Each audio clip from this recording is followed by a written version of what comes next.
Hello and welcome to week number 46. Only 6 more weeks to go until the turn of the year. Quite exciting time. A lot of volatility hitting the market as well, and a lot of explosions happening with the repricing of rates and all of that. I do apologize last week I did not put a video out. There was a bit of technical issues. I wasn't able to cover that. We had a lot of movement on the pound pairs and some other ones which I will cover as the video progresses. What I'd like to start off with, though, I'd like to address the gold move, the gold rally we had over the last couple of weeks. That was quite significant. This chart you're seeing is the US real yields, and you can see they've been dropping quite continuously. And the thing was me and many others believed that they might have bottomed for the time being and it start to move up. And that also meant that gold should start dropping further. But that didn't happen. So if I'm inverting this, just to do the analysis on it, and then compare that with the gold index, you can see that major tops and bottoms are sort of in line. And more recently, gold started doing its own thing, but then started to converge with real yields again. So as real yields continue to fall, now mind you, this chart is inverse. As real yields continue to fall, gold will keep creeping higher. And unless this top here holds, it looks like gold might gain a little bit more in the meantime. It was my understanding that sort of yield, real yields kind of find a bottom. There's interest rates rise coming, and gold will have a hard time rallying. But as it looks like, it's still punching higher. So keep an eye on that. And this is not a directional call. I'm not saying gold has topped out here. Even though that looks like a lot of underlying things says it could. And it also doesn't mean that gold can rally all the way to 2000.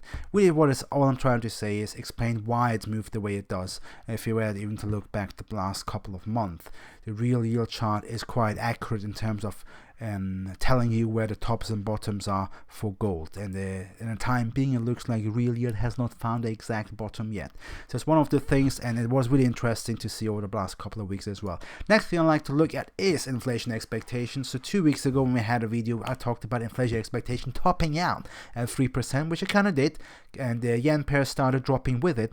But then I found it's a new mojo, and it started rallying, specifically on Wednesday after the catastrophic bond auction in the United States just before the Veterans Day. There was like nobody wanted bonds by the looks of it, a really fat tail, and that's why I saw that yields really jumped across the entire curve, and it also meant inflation expectation jumped with it. And it's my understanding inflation expectation will start topping out around these areas. However, and this chart, the orange one, is CADJPY. It is my understanding, even though inflation expectation does top out here, next week starts dropping, CADJPY still missed out the lagging move here. I'm expecting some sort of a bullish reaction to meet that as well, and as we move forward into the next week and so on and so forth.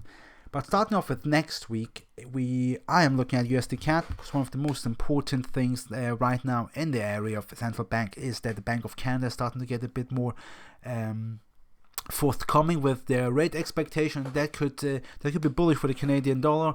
Oil done really well as well, so I'm expecting Canadian dollar to drop a little bit more. If I were to look at the yield differentials between the United States and Canada as well, you can see that it is in favor of a drop. So I'm just typing this out, and it is in favor to come lower down. And if I were to compare this with USDCAD as well, it makes more sense to expect USDCAD. It looks like USDCAD is mispriced, and it looks like USDCAD could meet lower levels in line with the yield differentials. Around 23 for next week sounds about reasonable. Now we're looking at these weekly Forex calendars, obviously, to get the timing right, because direction is only half the work. If I were to look at timing, USDCAD next week got a rendezvous with a couple of important dates, so I'm gonna spend some time to analyze that.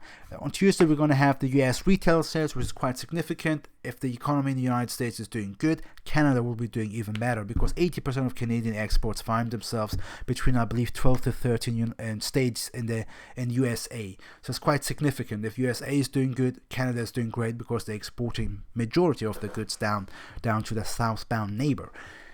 Saying that, we also have the Canadian CPI data through, and if you can see these, I'm taking it down to the daily chart just to accentuate that.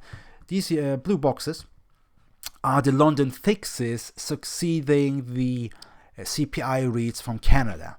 Now, these are the ranges of supply and demand zones getting created after the 4 p.m. fix. If you don't know what the London fix is, look it up. I'm not gonna waste your time if you know it on this video.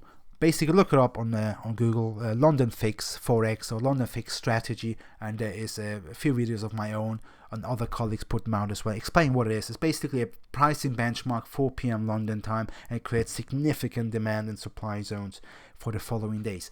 Long story short, CPI, the London fix succeeding the CPI creates important zones, right? So once we had them here, and you see that price controlled for several weeks, then we had it here again, create huge bounce zones here, and here created actually a bottom. So now next week we're going to have another one of those zones which we can play with, but the caveat is, and this is really interesting, which nobody really pays attention to, actually USDCAD doesn't find its final direction until the retail sales in Canada are through, which is this Friday coming, which means you're going to see a lot of important zones, but you're still going to see those washouts, you're going to see those spikes, you're going to see those profit grabs, you're going to see those liquidity surges where people lose their money. So I am saying, if you are looking to short USDCAD like myself, you want to wait until Friday when the retail sales is through, because most likely the washout price movements have been over, all the stops are taken, clear skies, you can enter the trade and possibly ride it for a more smoother experience. The downside is maybe you're going to get it down into that trade on lower prices. Ideally actually moves up on Friday, and then we actually get to short a bit on a shorter side, on a better pricing to explore these lower levels around 23 again, because this is the sort of price I'm targeting, as actually the Bank of Canada is more hawkish than the Fed is right now. And I believe there's still some pricing left for the Canadian dollar lower. So that's one of the things I wanted to cover. The other thing I like to cover is GBPUSD. Now GBP has got potential to be incredibly bullish next week, believe it or not. Maybe not so much against the commodity currencies like AD, NZD and CAD, but against the other currencies like Euro, Yen, CHF, USD to some extent as well. On Tuesday coming this week, about I believe 9 a.m. London time, we're going to have unemployment data through. That will be the first unemployment data we have after the furlough scheme ended in the 30th of September. So it's a significant data read that we'll all be looking at, and the Bank of England will be looking at to take that as a guide to raise interest rates possibly in December, if not February next year. So you can expect that pound will find some sort of attraction once Tuesday data looks lucrative and good. Now it's a two-sided thing, and we're pretty certain we're going to have good volatility on Tuesday in the pound pairs. Not 100% sure if it will be bullish. I am leaning bullish now. Could change my mind on the day depending on the way the data comes through and the how the sentiment is working. As it stands, we are looking actually for bullish sentiment. And I'm looking at the indices. I believe that maybe Dow Jones probably got a little bit more upside than all the other indices, or a smoother way of moving up. So we're looking at the Dow Jones here.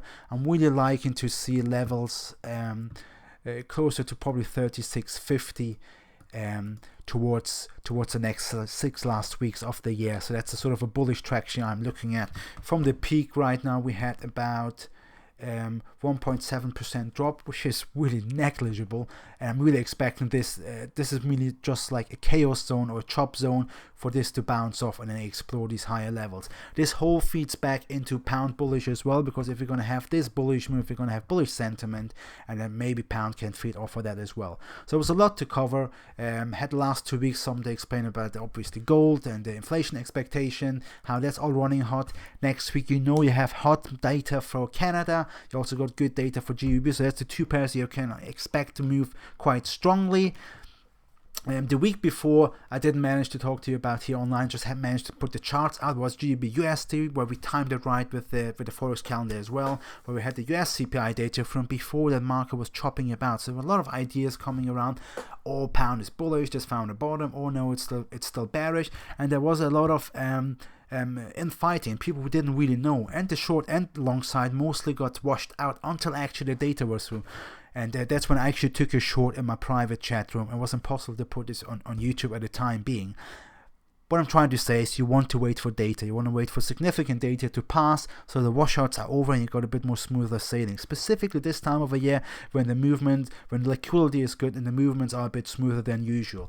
If you like that, because I always get to cover the live trades, head over to speculatorsTrading.com. That's my website, where on a day-to-day basis I explain these moves a bit more in detail. I also actually post if I take a trade not only post the direction, it's not like one of those analysis where it's just an arrow. I actually explain why I'm entering it, and there's usually a huge week-long build-up why I'm getting into that trade. I hit stop loss, position sizing, and throughout the weeks and the month, and if you stick with it, the years, you can see how I run my own business, how I run trading, how I started like from a really small amount of money and grew it into something that I can start trading full time from. And if that's the sort of thing you're interested in and like to engage with, head over to the website and explore. There's a couple of articles on the bottom as well explaining some of the Mac reviews, and there's also an option to come and trade with me, alongside me in the traders chat room. If that interests you, that may. This is all I wanted to cover this week. I'm wishing you a really, really profitable week next week. Loads of volatility. Don't sit on your hands. This is the time to be active. And I'm going to catch you all next week on Sunday again. Thank you very much.